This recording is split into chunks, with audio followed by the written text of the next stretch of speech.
Continuing our coverage here at the Next News Network of the steps to the New World Order, the footsteps of the Antichrist, the incrementalism and the platforms for the mark of the beast, the UN is mandating universal biometric identification for all of humanity by 2030. Michael Snyder is reporting, now he's from the Economic Collapse blog, a great website. He's reporting, he says, did you know that the United Nations intends to have biometric identification cards in the hands of every single man, woman, and child on the entire planet by the year 2030? And did you know that the central database is in Geneva, Switzerland? It will be collecting data from all of these cards. Previously, he says that he has written about the 17 new global goals that the UN launched at the end of September. And after writing several articles about these new global goals, Michael says, I still don't think that most of my readers really grasp how insidious they actually are. This new agenda truly is a template for a new world order, he says. And if you dig into the subpoints for these new global goals, you find some very alarming things, he says. For example, Goal 16.9 sets the following target. By 2030, provide legal identity for all, including birth registration. The UNHCR will use Accenture's Biometric Identity Management System, or BIMS, for the endeavor. BIMS can be used to collect facial, iris, fingerprint biometric data, and will also be used to provide any refugee with their only form of official documentation. The system will work in conjunction with Accenture's Unique Identity Service Platform, or UISP, to send this information back to the central database in Geneva. Snyder continues, of course, all of this is being framed as a humanitarian venture at this point, but will it always stay that way, he asks.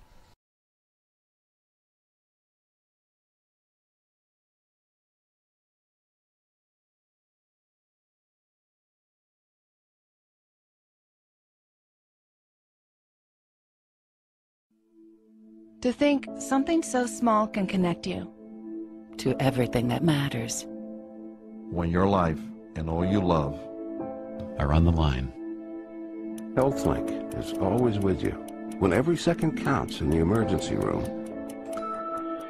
providing immediate access to your medical records. Because Bob has trouble remembering all his medications.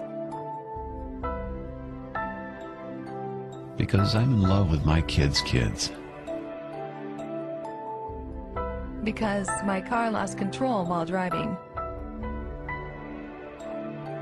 Because now I'm looking out for both of us. Because I have diabetes, but it doesn't have me.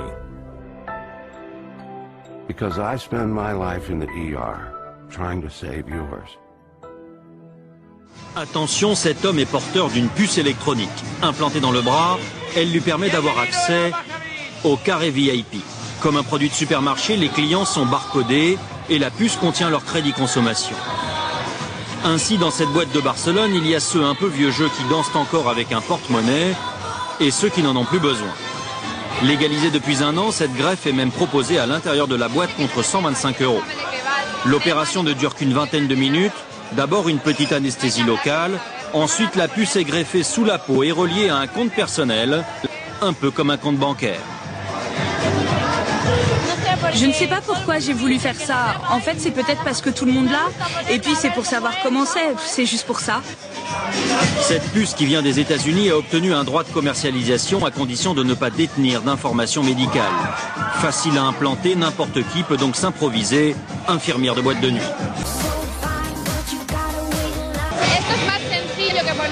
C'est plus facile que de faire un piercing.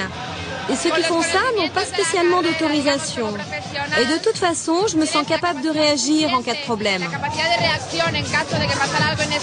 Une centaine de consommateurs a déjà opté pour l'identification électronique. Un seul petit problème, pour se faire retirer la puce, il faut subir une intervention chirurgicale. C'est le même principe que pour les femmes qui se font implanter une pilule contraceptive. Au bout d'un an ou deux, il faut bien l'enlever pour en faire poser une autre. Reste le problème du pistage éventuel des clients, car la puce permet aussi de suivre un individu par satellite. ce qu'aucune législation n'interdit en Europe.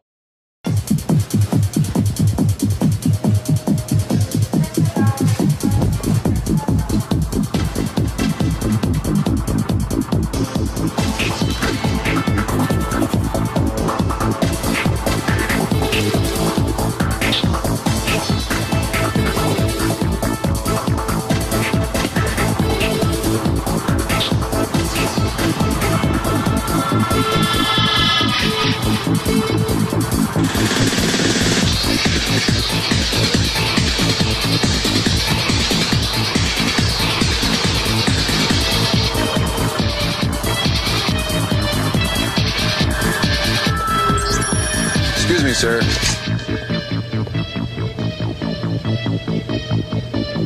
Forgot your receipt.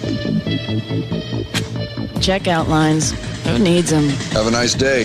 This is the future of e-business.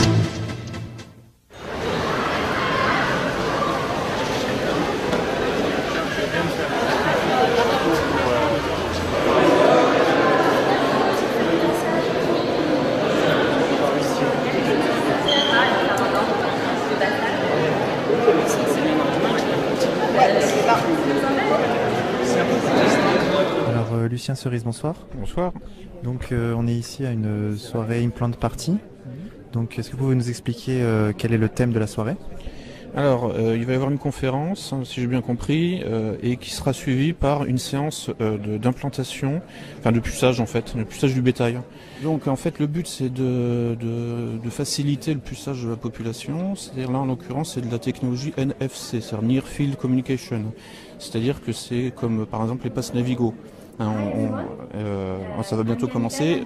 Okay, I'll just share my thought really quickly. I think we've never understood a lot of things around us, right? I mean, people who, in the Stone Age, who planted the seeds, did they really understand the chemistry of the biochemistry, what's taking place in the seed that grows? I mean, to use things effectively does not always require the absolute full understanding of what's going on underneath.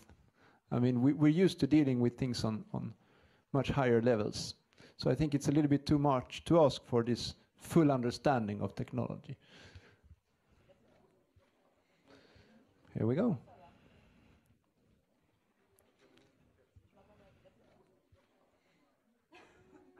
Here it's done. Big applause.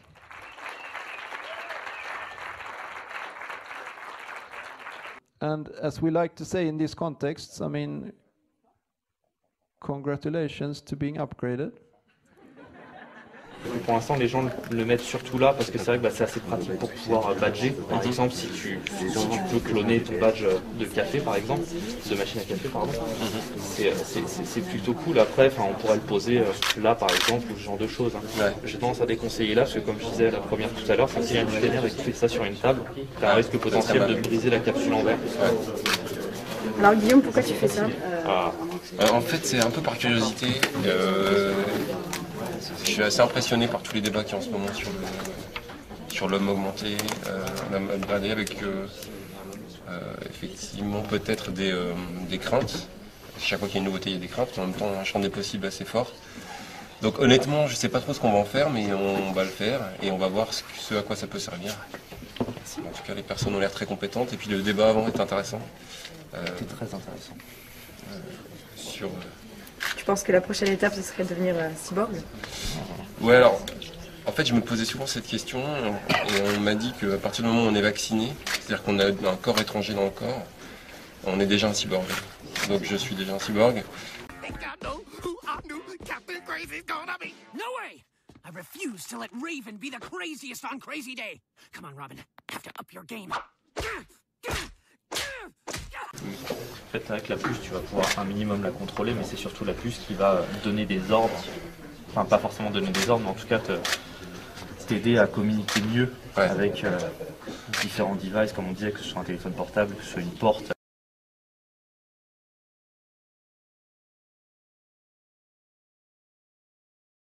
En fait, avec la puce, tu vas pouvoir un minimum la contrôler, mais c'est surtout la puce qui va donner des ordres. Surtout la puce qui va donner des ordres. Si tu peux faire cloner ton badge d'accès.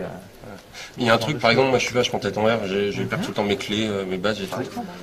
Si au moins ça peut m'aider là-dessus, ça serait déjà pas mal. Lucien, on vient de sortir donc de cette conférence, on a vu des gens se faire implanter. Quel bilan on peut en tirer?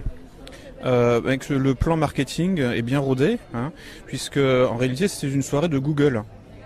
C'est-à-dire que le monsieur suédois Hannes, dont j'ai oublié le nom,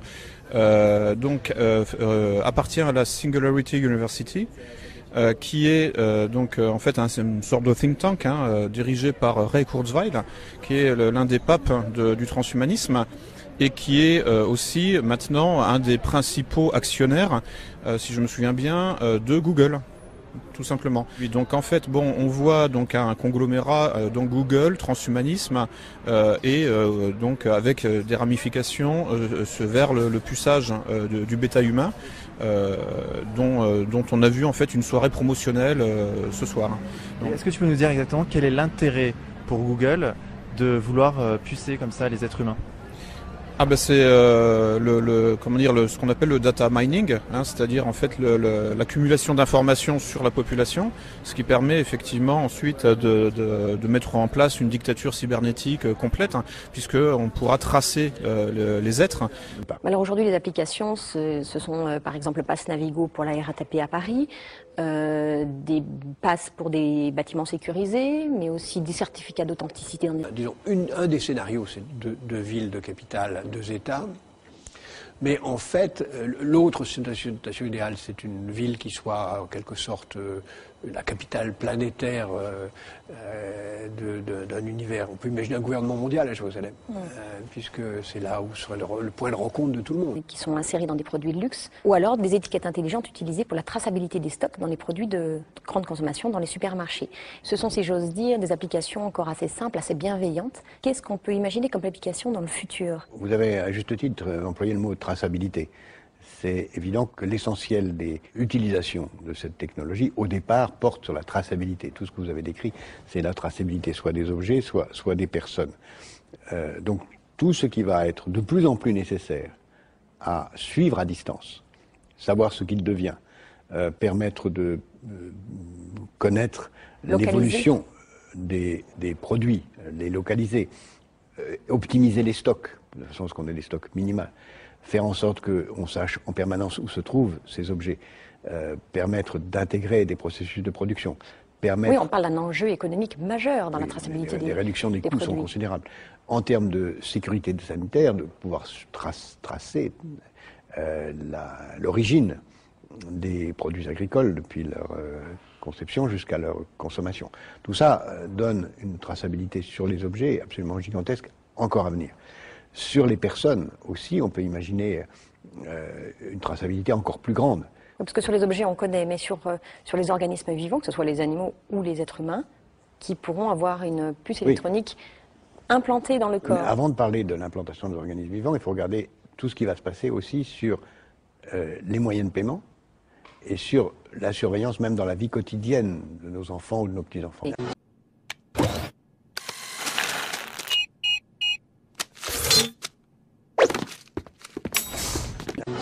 Dans 10 ans, quand un bébé viendra au monde, on lui implantera une puce et vous aurez toutes ces données sur la puce. Donc, si vous perdez votre bébé ou que quelqu'un le trouve, il va à l'hôpital, ils pourront scanner le bébé et obtenir tous les détails sur lui. D'abord, on pourra mettre sous forme de bracelet, en effet, des puces RFID pour identifier les nourrissons et savoir où ils sont en permanence, pour éviter les échanges, mais ça on sait le faire autrement, pour éviter des kidnappings. On pourra le faire et beaucoup de parents pourront le vouloir, suivre leurs enfants, même s'il y a aussi d'autres techniques avec les GPS sur le téléphone qui vont permettre de le faire. À l'école? À l'école, suivre en permanence. Le GPS sera, de ce point de vue, quelque chose qui sera parallèle à l'RFID, même si l'un et l'autre vont se mêler de façon assez particulière.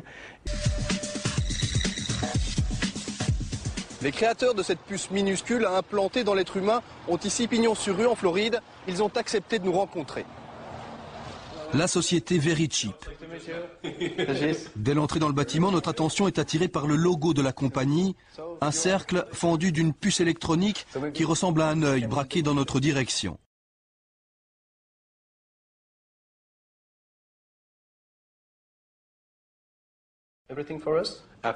Chez Verichip, les membres du personnel sont implantés, à commencer par le patron, Bill. Bill, vous avez une puce également. Oui, elle est juste ici à l'arrière de mon bras. Vous entendez ce bip? Un petit bip, et voici la fiche personnelle de Bill qui apparaît sur cet écran. Elle sort tout droit de la base de données médicale des êtres humains que gère cette société privée. Les employés Verichip ont également une puce RFID dans le bras. Enfin, à quelques exceptions près. Alison, vous avez une puce également dans votre corps? Non. Pourquoi pas? La plupart des gens ont une puce ici. Oh, c'est une démarche volontaire. Heureusement, je ne suis pas ce qu'on appelle un patient à haut risque et en plus, je suis enceinte et le système n'est pas conseillé aux femmes enceintes. Verichip nous a accueillis dans cette petite salle de réunion, mais filmer un implant nous a été refusé, tout comme visiter les hôpitaux partenaires du programme Verimed.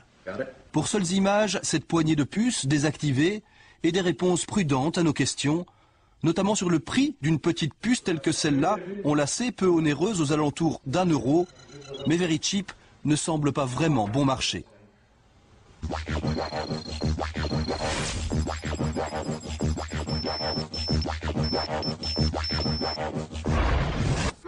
Et combien ça vous coûte? Ça, c'est une information privée, je ne peux pas vous répondre. Et pour avoir une échelle, c'est autour de combien? 10 $, 1 $? Eh bien, c'est moins que 150 $, ce qui est le prix que nous facturons, et c'est plus que zéro, car comme vous voyez, la puce renferme des éléments manufacturés et technologiques. Donc, je pense que c'est tout ce que je vous dirai à ce propos. La société Verichip a multiplié par 60 son chiffre d'affaires depuis sa création il y a 5 ans. Le business de la puce implantée est florissant sans conteste. So the ultimate goal that these people have in mind is the goal to create a one-world government run by the banking industry, run by the bankers, and they're doing it in sections. The European currency, the euro, and the European Constitution is one part of it. Now they're trying to do it in America with the North American Union, right? And they want to create a new currency called the Amero, right? And the whole agenda is to create a one-world government where everybody has an RFID chip implanted in them. All money is to be in those chips, right? There'll be no more cash. And this is given me straight from Rockefeller himself. This is what they want to accomplish. And all money will be in your chips. And so instead of having cash, anytime you have money in your chip, they can take out whatever they want to take out whenever they want to. If they say you owe us this much money in taxes, they just deduct it out of your chip digitally. Total control. Total control. And if you're like me or you, and you're protesting what they're doing, they can just turn off your chip. And you have nothing. You can't buy food. You can't do anything. It's total control of the people. And that chip's connected to a database that has your purchasing records, what you do, what everything. You sell. Everything is in there, you know?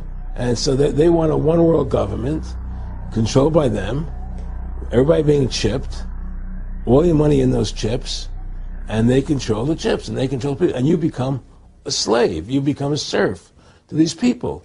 That's their goal. That's their intention. They do whatever they want to do. What we want doesn't matter anymore. It's their agenda. It's their plans that matter. They have all the money they want. They can make all the money they want. They have a machine that can make all the money. It's not about money.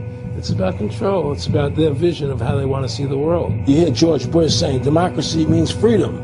No. Democracy equals New World Order.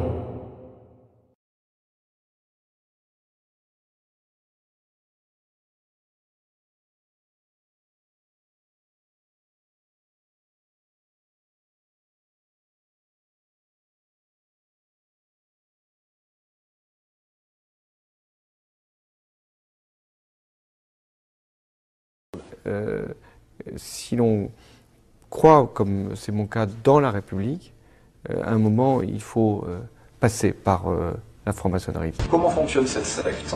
On approche les gens qui ont de la puissance. Si on n'a pas de pouvoir, on n'est pas intéressant, on reste dans la piétaille. On reste dans le troupeau. Alors à partir du moment où quelqu'un a du pouvoir, où il peut servir, où on est bien entre soi, on songe éventuellement à le recruter.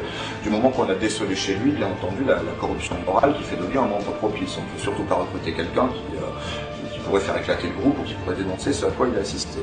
Donc on recrute des gens qui semblent intéressants et chez lesquels on a décelé cette espèce vocation que je qualifierais de diabolique, de participation à ces activités. On l'invite d'abord à des soirées moins extrêmes que celles que la personne sera amenée à connaître par la suite, mais au cours desquelles on l'enferme, en filmant ce qui se passe dans ces soirées, en y faisant participer, ce qui permet de s'assurer de la loyauté future du membre et qui ne parlera jamais à personne. Puis ensuite, on passe à des choses de plus en plus sérieuses. Et la morale, si j'ose dire, l'idéologie qui sous-tend ce groupe, et qui est très grave par rapport à ce qu'il révèle sur le fonctionnement réel de notre société, on raconte aux membres de ce groupe qu'en quelque sorte, toutes les règles qu'on leur a mis en tête depuis le début, que ce soit à l'école, dans la société, etc., sont des limitations à leur liberté qui les empêchent d'atteindre la quintessence du genre humain. Les francs-maçons se permettent d'avoir une vie très libre, aussi bien dans le couple qu'en dehors du couple. Et ils encouragent toutes sortes de comportements comme le divorce. Ils ont soutenu les lois sur le divorce, sur la contraception, sur l'IVG, sur le Pax. Maintenant, ça va être sur les drogues, ça va être sur l'euthanasie. Vous voyez, il faut faire ce qu'on a envie de faire et ce qui nous fait plaisir. Et je pense que c'est une dégénérescence ou une décadence de nos sociétés qui est très très importante. Vous voulez dire qu'il y a une décadence aujourd'hui, elle est du fait des lumières. Disons de façon plus générale, ce sont les lumières. Les lumières, qu'est-ce que c'est? Alors là, je peux le définir très facilement, enfin, à mon sens. C'est Rousseau, c'est d'une simplicité biblique, vous allez voir. Ce n'est pas autre chose que si vous voulez, la réédition du péché originel. La conscience n'est pas un absolu, comme le croient les Lumières, vous voyez, ils mettent la liberté avant la vérité. Et qu'il faut donc rejeter toutes les règles, à commencer par les lois, par la morale, par la décence, et qu'il y a nécessité de transgresser ces règles, de violer parfois littéralement tous les tabous pour faire sauter des sortes de verrous que l'on mettrait dans nos têtes depuis longtemps. Hello, happy Thanksgiving, beauty mortals. You're not welcome here, you evil demon. You're not on the seat.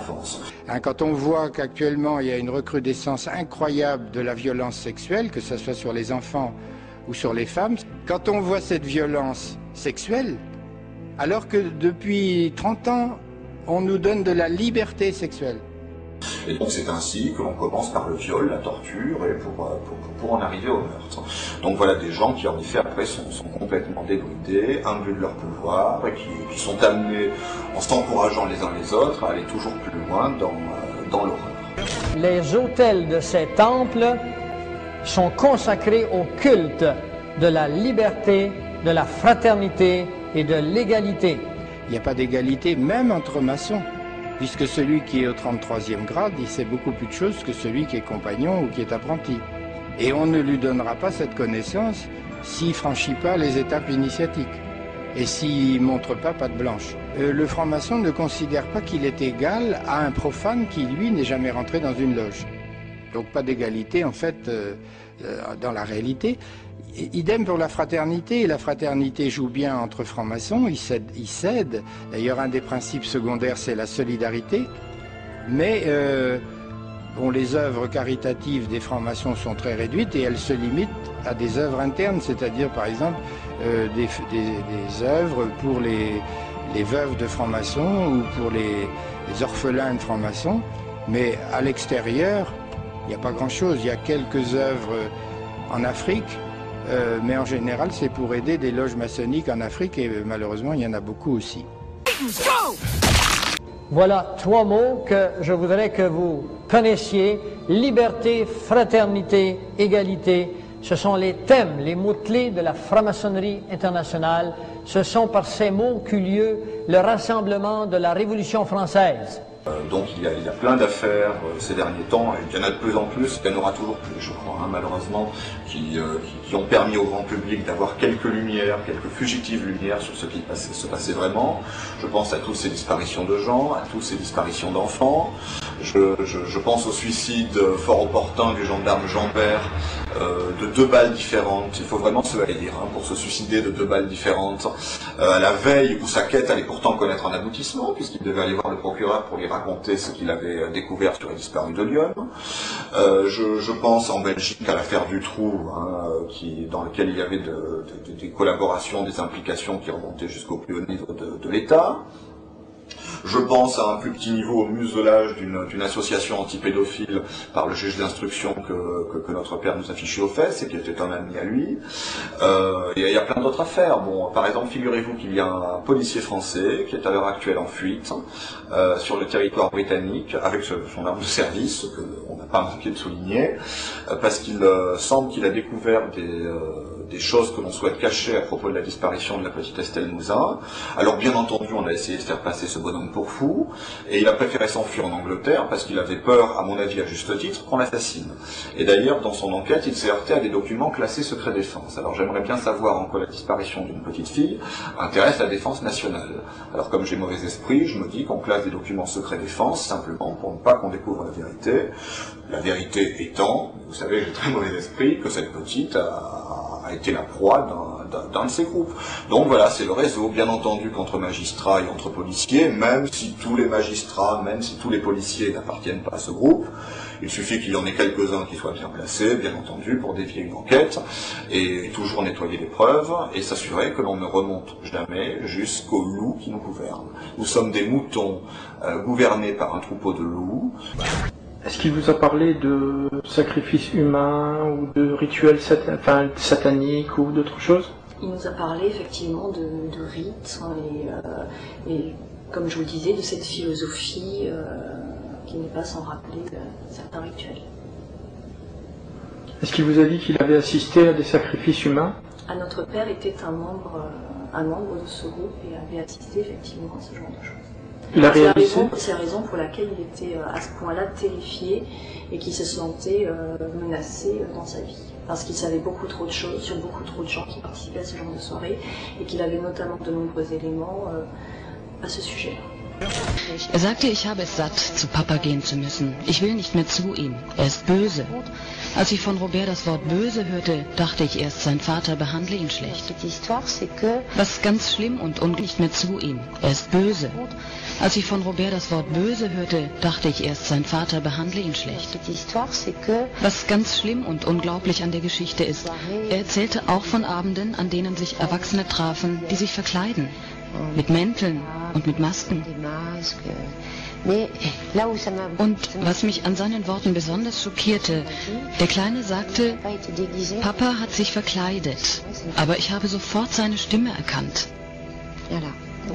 Und Robert sprach auch von Tieropfern, aber auch von Kindern. Er hat sehr viele Dinge mimisch dargestellt.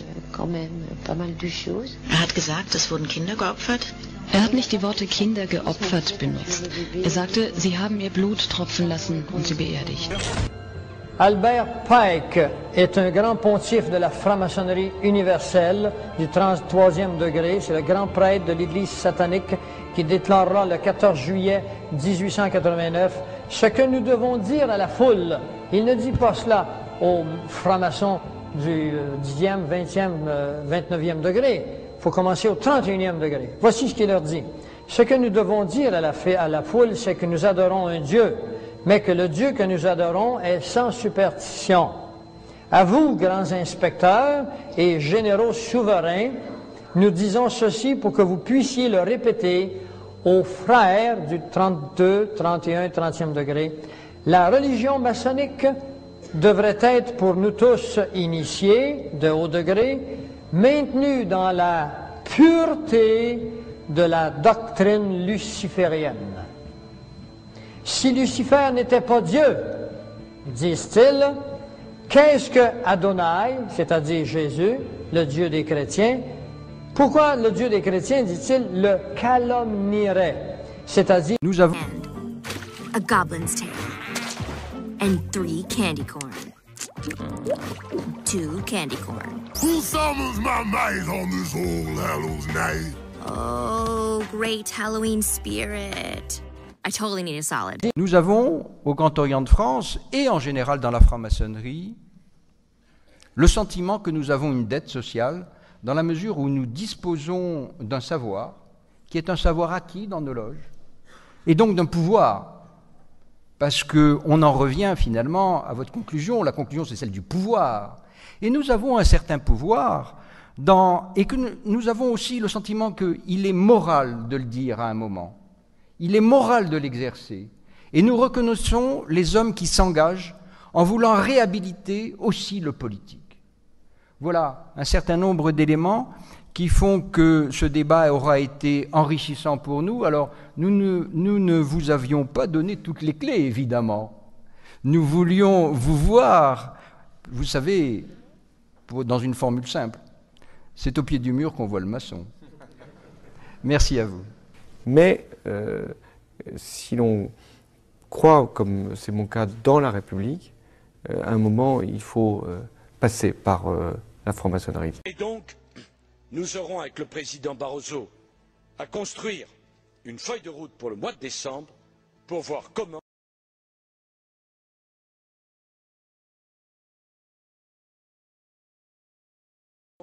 on apporte une réponse à la question irlandaise. Et avant de quitter la présidence du Conseil, proposer cette feuille de route et d'indiquer consensuellement les voies et les moyens pour s'en sortir. Je veux d'ailleurs dire une dernière chose, c'est qu'il n'est pas possible que la zone euro continue sans un gouvernement économique clairement identifié. On ne peut plus continuer comme ça. Je veux rendre hommage à l'action de la BCE. Je veux dire ma conviction que la BCE doit être indépendante, mais pour que l'action de la BCE trouve toute sa pleine mesure, elle doit pouvoir discuter avec un gouvernement économique. C'était ça l'esprit du traité. L'esprit du traité, c'est le dialogue, la démocratie et l'indépendance réciproque. Franchement, on fait une monnaie, on se dote d'une banque centrale, on a une politique monétaire unique et on n'a pas un gouvernement économique digne de ce nom.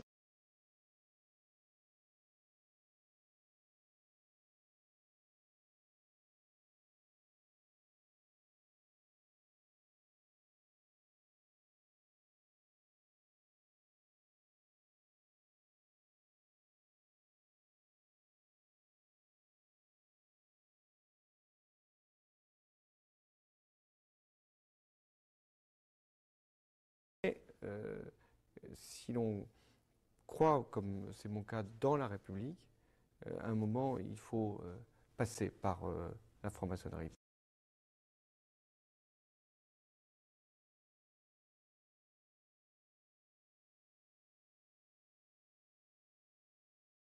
On ira ensemble vers ce nouvel ordre mondial. Et personne, je dis bien, personne ne pourra s'y opposer. Tant de construire un nouvel ordre mondial, au nom de la France, j'appelle tous les États à se réunir pour fonder le nouvel ordre mondial du XXIe siècle. Et personne, je dis bien, personne ne pourra s'y opposer. Question d'un internaute, vous savez qu'on est marié avec Dailymotion dans cette émission. Bonjour Monsieur Hollande. Alors j'ai écouté votre discours lors de l'université d'été du Parti socialiste. Vous avez parlé, enfin vous avez évoqué l'idée d'un nouvel ordre international pour le monde. Il se trouve que récemment encore, Nicolas Sarkozy a parlé d'un nouvel ordre mondial. Je crois que c'est un petit peu la même chose. Est-ce que vous pouvez vous expliquer là-dessus? Alors, que ce soit le désordre aujourd'hui, je crois que c'est pas niable. Désordre des monnaies, désordre des cours des matières premières, désordre des marchés boursiers, et désordre maintenant de l'économie réelle. Donc l'urgence de définir un nouvel ordre, c'est quoi? C'est pas un ordre au sens militaire international, c'est un ordre au sens monétaire d'abord. Il faut que le nouveau système monétaire international prévoit des marges de fluctuation entre les principales monnaies. Sinon, on va être dans une période où chacun voudra avoir un avantage pour se protéger, un avantage monétaire, pour faire dévaluer sa devise. Deuxièmement, il faut qu'on ait un ordre financier. Je crois que maintenant, beaucoup d'idées sont arrivées à leur terme. Avant, on disait, avant, quand on parlait du contrôle par les agences de notation, beaucoup disaient mais qu'est-ce que ça va être, une ingérence dans la vie des entreprises. Aujourd'hui, tout le monde le demande. Les normes comptables aussi. Et puis les hautes rémunérations. Alors on dit c'est simplement pour les parachutes dorés. Mais enfin, en Allemagne, et je pense qu'il faudrait reprendre cette proposition, les hautes rémunérations sont plafonnées. Et il y a enfin le souci d'avoir aujourd'hui des instruments financiers qui soient supprimés ou corrigés, ce qu'on appelle les ventes à terme. Et puis dernier point, les paradis fiscaux, ça fait quand même des années dont on parle pour essayer de corriger leurs excès, enfin plus exactement leur accueil bien trop hospitalier à des fonds spéculatifs. Ben maintenant, il faut le faire.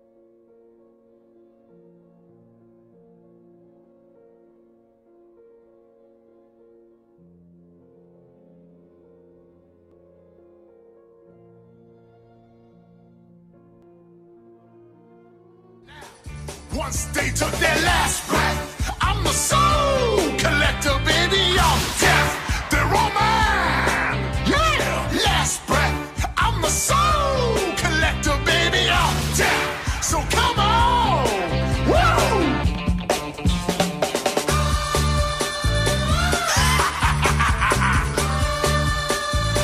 Don't stop now. Come on. Here's the deal. You trade me your soul for theirs. Okay. First, you give me my friends back. Here they are. And now for your soul. Yeah, about that. Don't have one. I'm half demon. You tricked me.